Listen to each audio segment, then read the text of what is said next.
Hi everyone, this is Sharon. Today I am starting a two-part tutorial series on how to make this ephemera folio. I made a similar one a number of weeks back and I had a bunch of people ask me if I would do a tutorial on how I made that. So I decided to create another one very similar to that one, only in a Christmas theme. So this is what we're going to be making over the next two sessions. I've used a book cover for my base of the folio. I've got 6 pockets and some really long ties on it, but I wrapped those around several times. I've got some flaps with 2 pockets on the outside, and then on the inside we've got 4 panels with pockets on each of those. So I hope you will join me today and create one for yourself.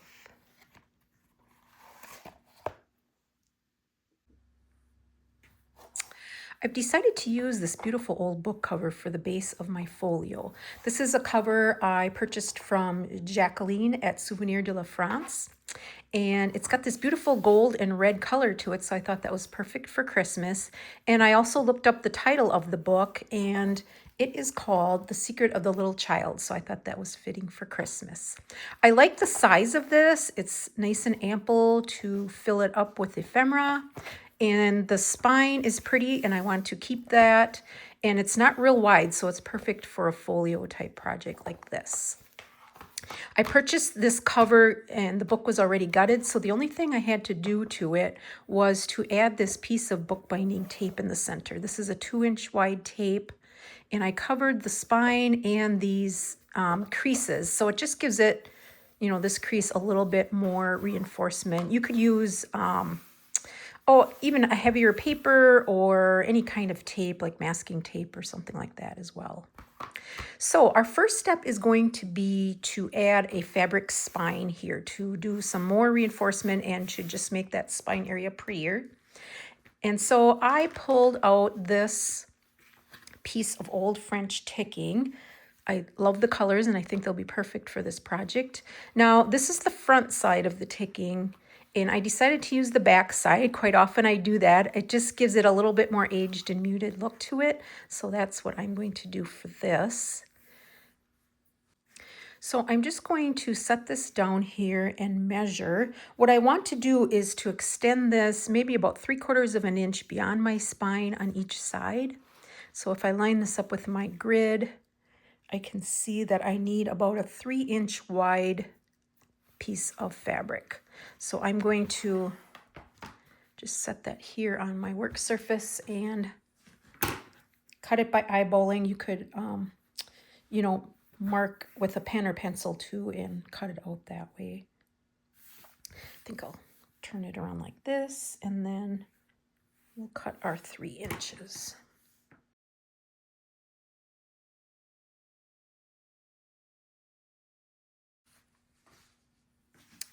Okay.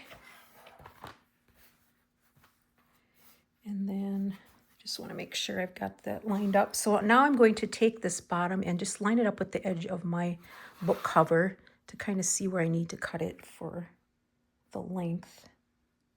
Okay, so I'm going to cut this right about here. I'm going to give it a little bit more length than the top edge just so I can kind of fray this a little bit. Okay, now to glue that down, when I'm gluing fabric to my spines with my journals or any project like this, and if I'm going from fabric to paper or book board, I like to use a PVA glue, and this is the one I'll be using today. I find that the PVA glue is quite flexible, which I like, especially if it's going to be in a part that moves a lot. And the other thing is I can brush on a nice even thin coat, and that prevents the glue from seeping through the fabric. So I'm just going to pour some of this into this little plastic cup. Hopefully I won't make too much of a mess here on my work surface. I'm a very messy crafter. Okay, so I'm just going to put some of that into my cup, and then I'm going to put down some paper underneath my book cover just so I don't get any on my work surface, and we can keep moving along. Okay, so just going to use a cheap paintbrush and apply a nice even coat to my spine.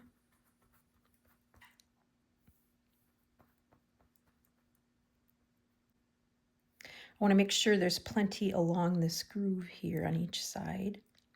And I'm going to bring it a little bit beyond where I think my fabric is going to end, and that way I make sure I have enough coverage. All of this is going to be covered up with paper anyway.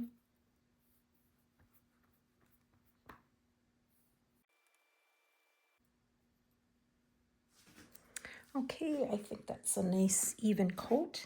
And now we will take our fabric piece and lay that down.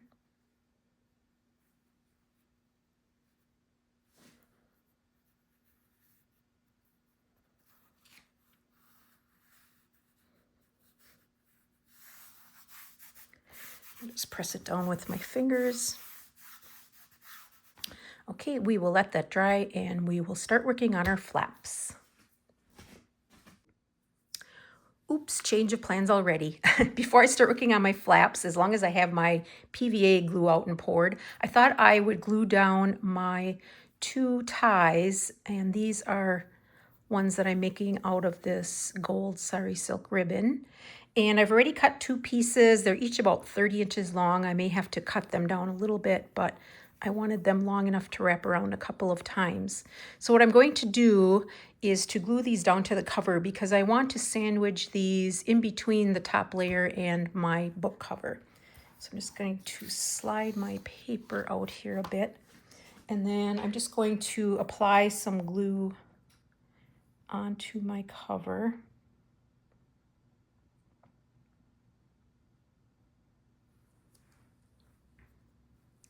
And then I will just take my tie, set that down.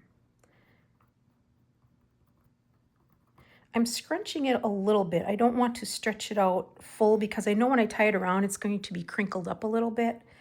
So I'm just going to crinkle it a bit when I glue it down. And then I'll do the same on this side. I want to make sure they line up, so I'm going to apply my, I'm going to flip this over and apply my glue where the other one is, right about there.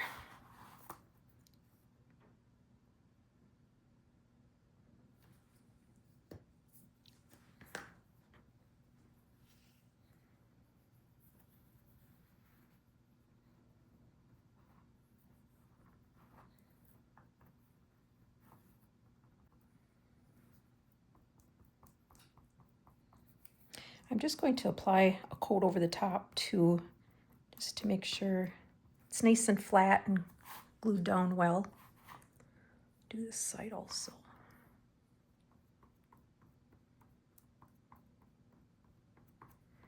Okay, those should end up being nice and secure.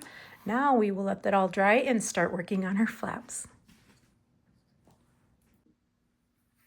For our 2 flaps, I've decided to use these hanging file folders for my base.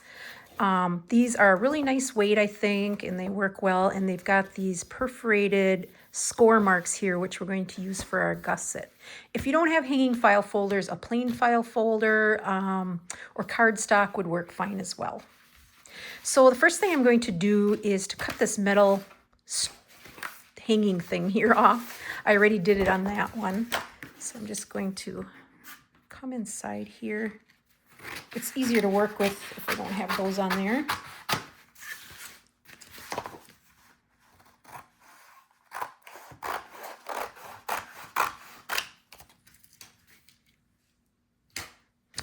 Okay, so for measuring, I have to bring back my cover, and I like to keep these just about 1/8 of an inch up from the bottom and down from the top, just so I can see that little edge of my book cover.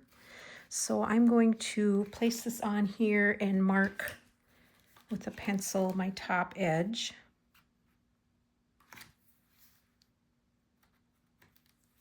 And then I'm going to cut that with my paper cutter. Okay, so I've got this cut the height I want. Now for the width this way, this is going to get attached here.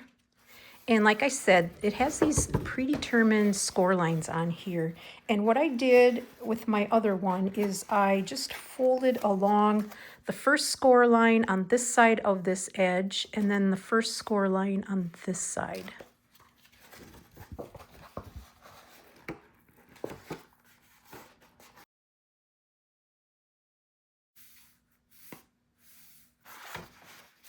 Okay, so it looks something like this. We have the original score in the center, and then we've got one crease on this side and one crease on this side. And that just forms a little mini spine or gusset that is going to sit along this edge and allow us lots of extra room on the inside to stuff it full of ephemera. Okay, now that we have that figured out, I am going to cut this inside, which is what we're going to be gluing down underneath, about maybe 1.5 to 2 inches in, and that'll give us a good base to glue down. So I'm just going to take that to my cutter and cut it in there somewhere. Okay, so I've got this back piece cut. And like I said, that is going to be glued down like this, so we've got a flap, and it's going to end up like that. So for the width of this flap, I want to keep it inside the edge of my spine so it doesn't get hung up there. So I'm just going to kind of lay that down again on my cover, take my pencil and just mark where I want the edge of that to come, and give that a cut. Okay, so I've got my piece cut where I want it. I've got my flap here, and then this top edge comes in almost to the spine. And I've cut my other piece for this side the same way. So you can see when we close this up, we're going to have a couple of spines or gussets on this side. And that'll be about the right width for my folio. The other thing I'm going to do is just to take these inside flaps and give them a little bit of an angle cut from here up to the spine. And that way I ensure that nothing is going to be sticking out when I cover it with my paper later.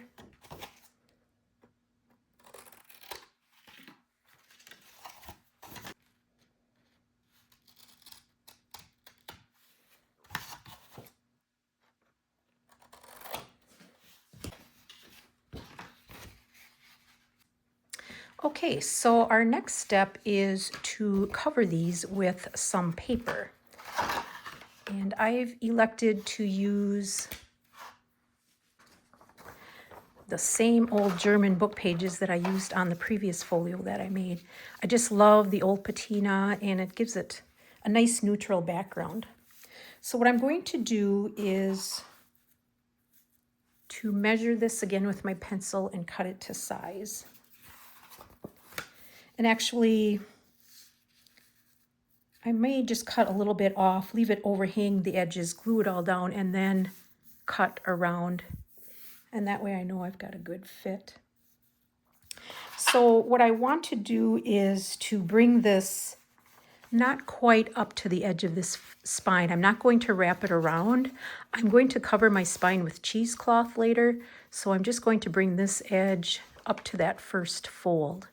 And then this side I'll bring right out to the edge of the paper, and I'll take it to the top and bottom edge of this flap.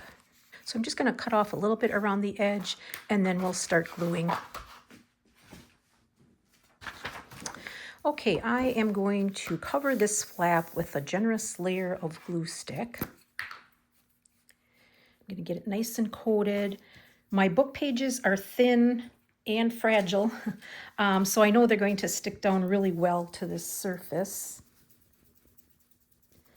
I'm just going to cover every square inch. Okay, and I just brought my glue up right to that first score line that I folded. Now I'm going to take my book page and line it up. Kind of lining up that top left corner, making sure it's on there pretty straight. I'm going to pull it right up to the top of that cardboard and just smooth it out. I like to use my brayer a lot when I'm gluing paper to paper. Just give it a nice once over, make sure there's good contact everywhere. Okay. Now I'm just going to, as you can see, there's a little bit of overlap, so I'm just going to trim around my edges.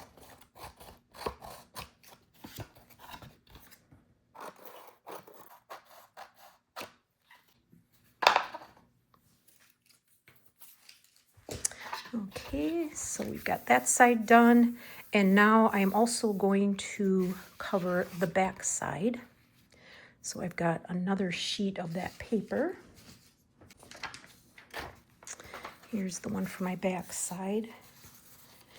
Now on this side, I'm going to bring it to my edges again, but I'm also going to bring it around this spine.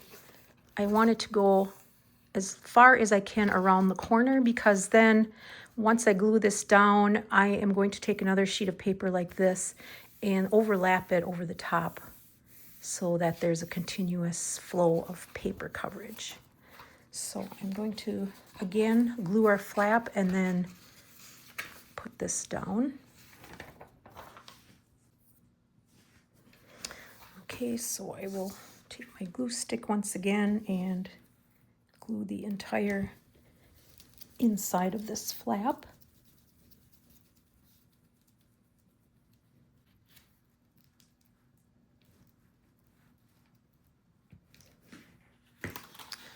Okay. And now I'm going to line this again with my upper left corner. Just taking it right to the edge of my flap.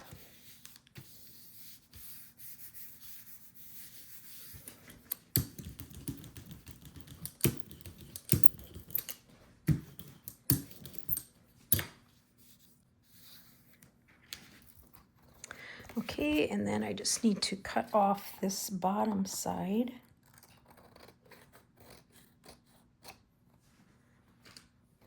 And we have that covered on both sides. We will just let that sit and dry for a minute.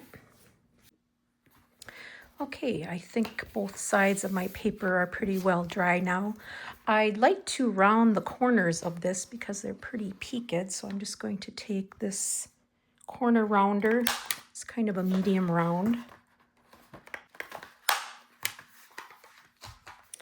And then I also noticed there were a couple of little tears on this paper.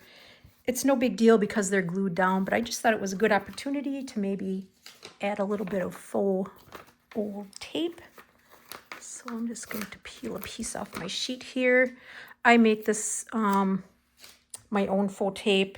I just use regular tape and add some alcohol inks to them. So I'm going to, oops, kind of cut that in half because it's pretty thick. And then I'm just going to place this on here. And then there was a spot on this side, right up here.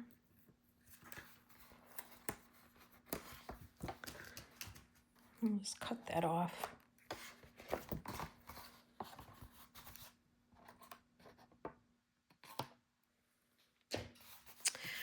Okay, so what I'd like to do next is to do some stenciling with paste on these flaps before I glue them to my cover. So they're just easier to work with as individual pieces. So this is the pattern I want to put on the front of this flap. I'm going to be doing texture paste on this front and back side. So I'll have to do the front, let it dry, and then work on the back. So what I want from this pattern is just this center motif and these two little small ones. And I don't want to get any of this on there. So I'm just going to grab some old washi tape and mask that part off. Painter's tape would also work for this, but just any kind of tape that's easy to peel off when you're done. And I think that should be enough of a mask. I won't get too messy over there. Okay, I don't know where this is from. I've got a lot of old stencils that I've had for years. There's no mark on it or anything. So what I'm going to do, I'm going to eventually have a pocket on the bottom side of this, and I want to put this motif toward the top.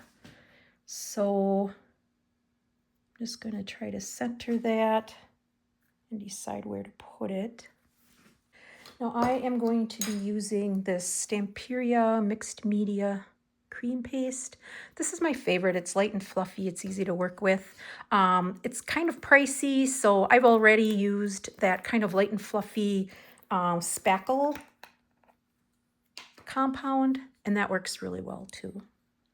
So as you can see, this is a new jar. It eventually gets a little bit thicker, but when I first get it, it's quite light and creamy. So I'm just going to scrape that across my design.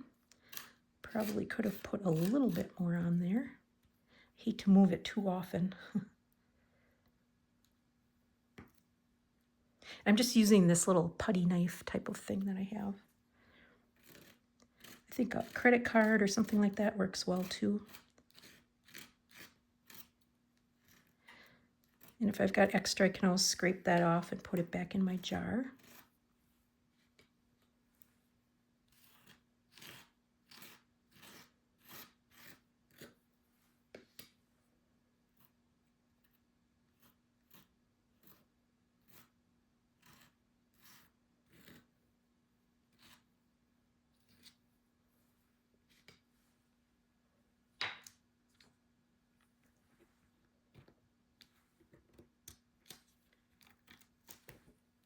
Okay, I think that looks pretty good.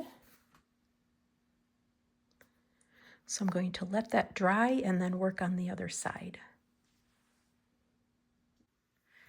Okay, I think my texture paste is dry enough to work with. I've let it dry probably for a good hour, I would say.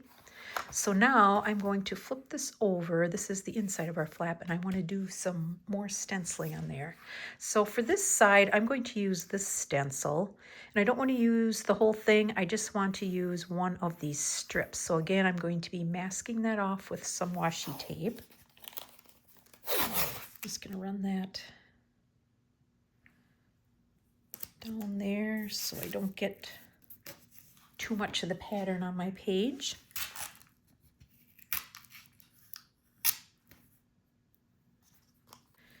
And then I'm going to run another piece across the other side.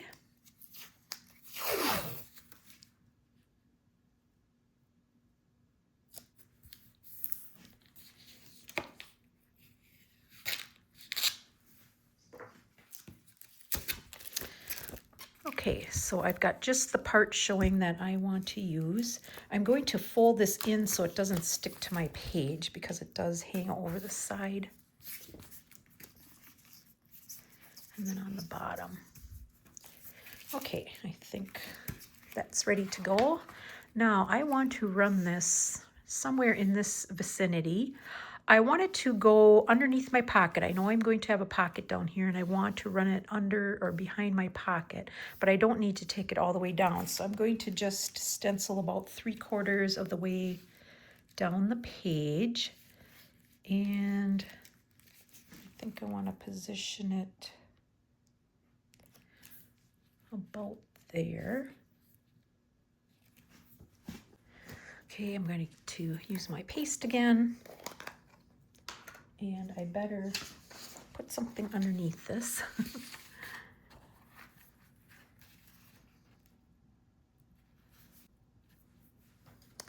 And again, I'm using this little spatula. Get a good chunk. Hopefully I can make my way all the way down or most of the way down.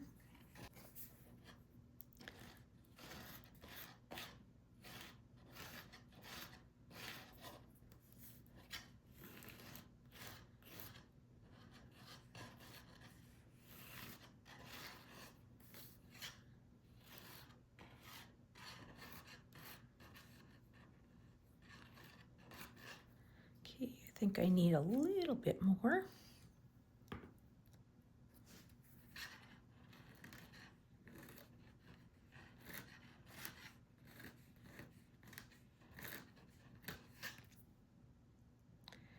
All right, I think that's good there.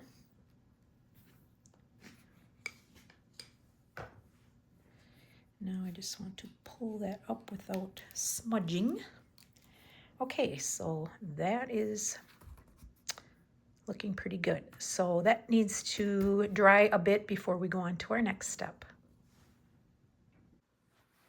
Okay, my flaps are completely dry and my paste stencils are dry enough to work with. I created my second flap exactly like this one, only in reverse. So they're both set to go. Before I glue these onto my cover, I'm going to cover this little spine or gusset with some cheesecloth. And so I cut a couple of strips. This is a real gauzy kind of thin cheesecloth. I'm just going to glue that down on that side there and then on this one right there. So this is quite thin, and I find the best way to adhere it to paper is to just use a glue stick.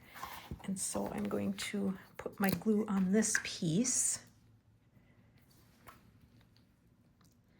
and cover that spine really well.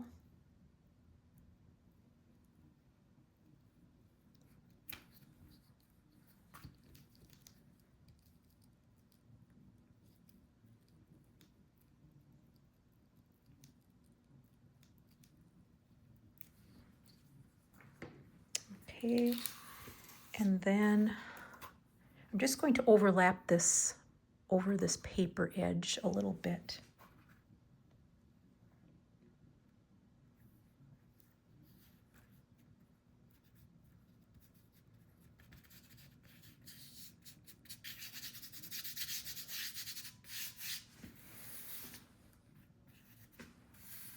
And I'm going to use my brayer to just sort of adhere that down.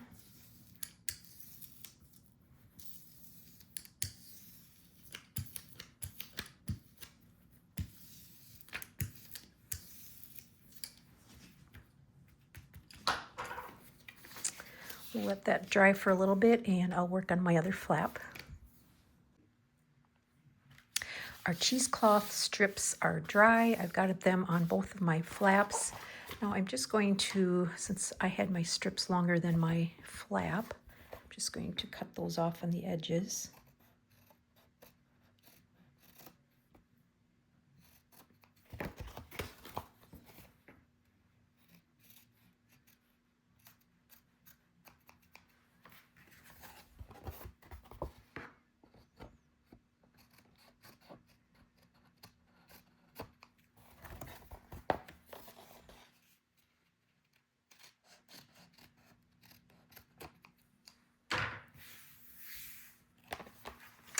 Okay, so we are now ready to attach our flaps to our book covers. So I'm going to bring that back. And this one's going to go on this side and this one on this side. Now, if you recall, we've got our 3 folds, this outer one, the center one, and this one. One thing I wanted to mention about the covering this little spine here with the cheesecloth, that is not necessary. That's just something I wanted to do aesthetically. This brown card is perfectly fine as is. You could also cover this with any kind of fabric you wanted or paper as well. So there are options there. Okay, so what I'm going to do is cover this flap with glue, and then I'm just going to stick it here, and I'm going to bring it in from the edge of my cover about 1/8 of an inch and just leave a little red border there. Now I'm going to use Fabri-Tac for attaching this. When I'm doing heavier pieces like this, I just like using the Fabri-Tac. It's goopier and globbier, and it allows you to kind of move your piece around a little bit before it dries in order to get it in place. So I'm just going to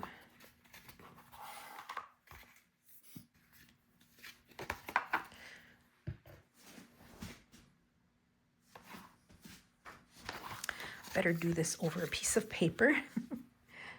All right. So I'm mostly concerned with getting it nice and close to the edges.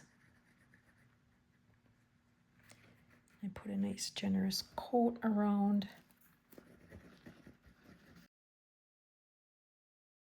I'm going to fold this so I can tell how far to put my glue.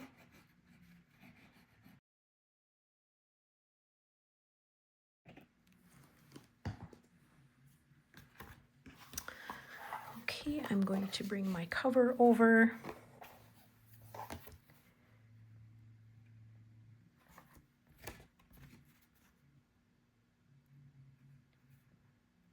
Kind of set that down.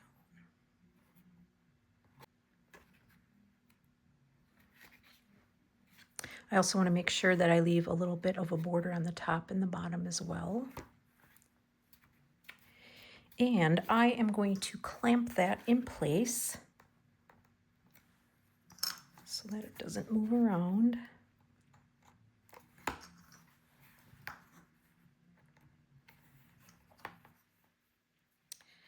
I will let this dry for probably a couple of hours. I will work on the other half, and then I think we're going to call it a day today, and I will be back in the second session to finish covering the inside of these covers here with paper, and then we're going to be adding some pockets. Until next time, bye-bye.